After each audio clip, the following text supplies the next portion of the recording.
श्वेता और आप देख रहे हैं सत्यहिंदी.com। चलिए एक नजर डालते हैं अब तक की सुर्खियों पर। भारत जोड़ो यात्रा का 24वां दिन है और यात्रा कर्नाटक यानी बीजेपी के गढ़ में एंट्री कर चुकी है, जिसके चलते ऐसा माना जा रहा है कि कर्नाटक में भारत जोड़ो यात्रा की असली परीक्षा शुरू होने वाली है।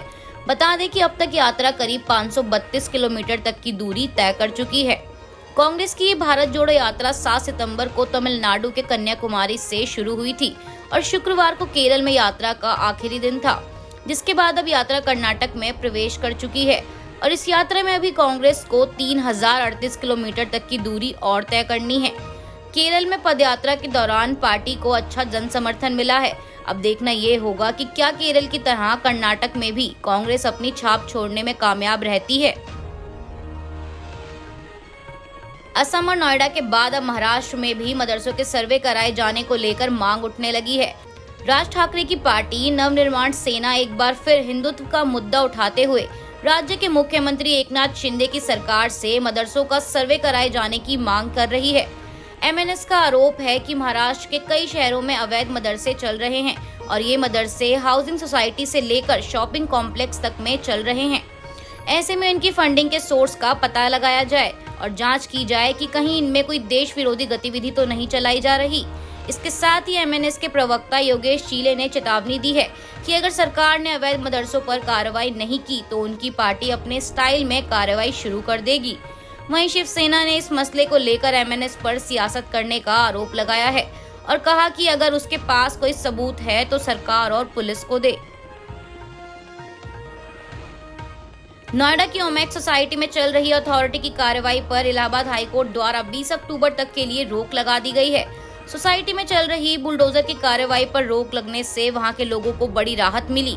दरअसल अथॉरिटी ने शुक्रवार को ओमेक्स सोसाइटी पहुंचकर वहां अतिक्रमण के खिलाफ कार्रवाई शुरू की थी और अथॉरिटी की इस कार्रवाई के खिलाफ मुकुल गुप्ता समेत 125 फ्लैट ओनर्स ने इलाहाबाद हाईकोर्ट में शुक्रवार को ही अर्जी दाखिल की थी और इसे एक अर्जेंट मामला समझते हुए इलाहाबाद हाईकोर्ट द्वारा फ्लैट मालिकों की अर्जी पर सुनवाई की गई। बता दें कि फ्लैट मालिकों की तरफ से कोर्ट में ये कहा गया है कि अथॉरिटी ने अब से 2 साल पहले 2020 में उन्हें नोटिस दिया था, जिसका उन्होंने जवाब भी दाखिल कर दिया था। इसके बाद अथॉरिटी शांत बैठ गई थी, लेकिन अब अचानक से अथॉरिटी ने 2 दिन पहले 48 घंटे में अतिक्रमण को खुद ही हटाने का अल्टीमेटम दिया और शुक्रवार को दिन में 48 घंटे का समय पूरा होते ही अथॉरिटी सोसाइटी में बुलडोजर लेकर पहुंच गई। अथॉरिटी ने पूर्व में दाखिल किए गए फ्लैट मालिकों के जवाब का कोई संज्ञान नहीं लिया। इसके साथ ही सोसाइटी के लोगों का कहना है कि उन्होंने बिल्डर और अथॉरिटी से परमिशन लेकर ही अस्थायी कंस्ट्रक्शन कराए थे। फिलहाल अदालत ने नोएडा अथॉरिटी समेत बाकी विपक्षियों से 20 अक्टूबर तक अपना जवाब दाखिल करने को कहा है और अब मामले की सुनवाई 20 अक्टूबर को की जाएगी। कांग्रेस के राष्ट्रीय अध्यक्ष के चुनाव के लिए शुक्रवार को राज्यसभा में विपक्ष के नेता मल्लिकार्जुन खड़गे और पूर्व केंद्रीय मंत्री शशि थरूर ने समर्थकों के साथ पहुंचकर अब चुनाव में नामांकन दाखिल किया है। त्रिपाठी ने कहा है कि इस बारे में पार्टी का जो फैसला होगा उसे मानेंगे। बता दें कि शुक्रवार को नामांकन का अंतिम दिन था। वहीं खड़गे के साथ नामांकन के वक्त वरिष्ठ नेता अंबिका सोनी, अशोक गहलोत, दिग्विजय सिंह सहित कई नेता मौजूद रहे। राज्यसभा सांसद मुकुल वासनिक ने आज तक से बातचीत के दौरान कहा कि मल्लिकार्जुन खड़गे का कांग्रेस संगठन के प्रति पूर्ण समर्पण और निष्ठा है और वे सरकार और संगठन में कई अहम पदों पर रहे हैं। वहीं इसके अलावा नामांकन प्रक्रिया के दौरान कांग्रेस में असंतुष्ट नेताओं के गुट G23 के नेता पृथ्वीराज चौहान, भूपेंद्र सिंह हुड्डा, मनीष तिवारी भी मौजूद रहे। नामांकन दाखिल करने के बाद मल्लिकार्जुन खड़गे ने कहा कि वह उन्हें दिए गए सहयोग के लिए सभी का धन्यवाद अदा करते हैं। खड़गे ने कहा कि वह बचपन से कांग्रेस से जुड़े हैं और कांग्रेस ने उन्हें पहली बार 1972 में टिकट दिया था और तभी से वह चुनावी राजनीति में सक्रिय हैं।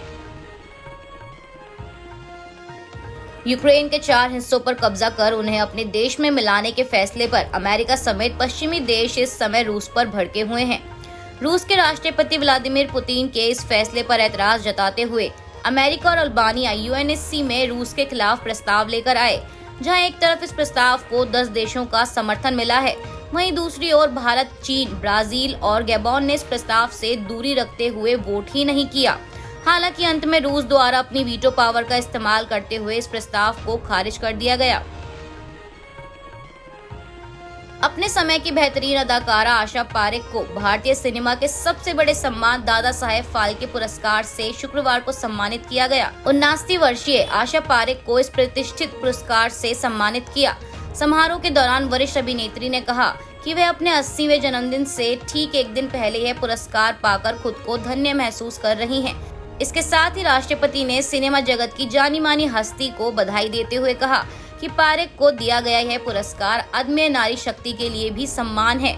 वहीं इससे पहले 2019 के लिए अभिनेता रजनीकांत को दादा साहेब फाल्के पुरस्कार से सम्मानित किया गया था। रूस के राष्ट्रपति व्लादिमीर पुतिन ने शुक्रवार को क्रेमलिन में एक भाषण में यूक्रेन के 4 इलाकों को रूस में मिलाने की घोषणा की। इसके लिए क्रेमलिन में एक आयोजन किया गया था।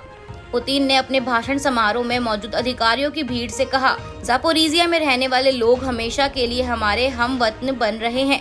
हम अपनी पूरी ताकत और अपने सभी साधनों के साथ अपनी जमीन की रक्षा करेंगे। इसके साथ ही रूस के राष्ट्रपति ने यूक्रेन की सरकार से तुरंत दुश्मनी को खत्म करने और बातचीत की मेज पर लौटने के लिए कहा। वहीं यूक्रेन के 15% हिस्से पर कब्जे को पश्चिमी देशों ने खारिज किया है। इसके अलावा संयुक्त राष्ट्र महासचिव एंटोनियो गुटेरस ने इसे संयुक्त राष्ट्र चार्टर का उल्लंघन बताया है। आज के लिए बस इतना ही। बाकी की खबरों के लिए बने रहिए सत्यहिंदी.com के साथ।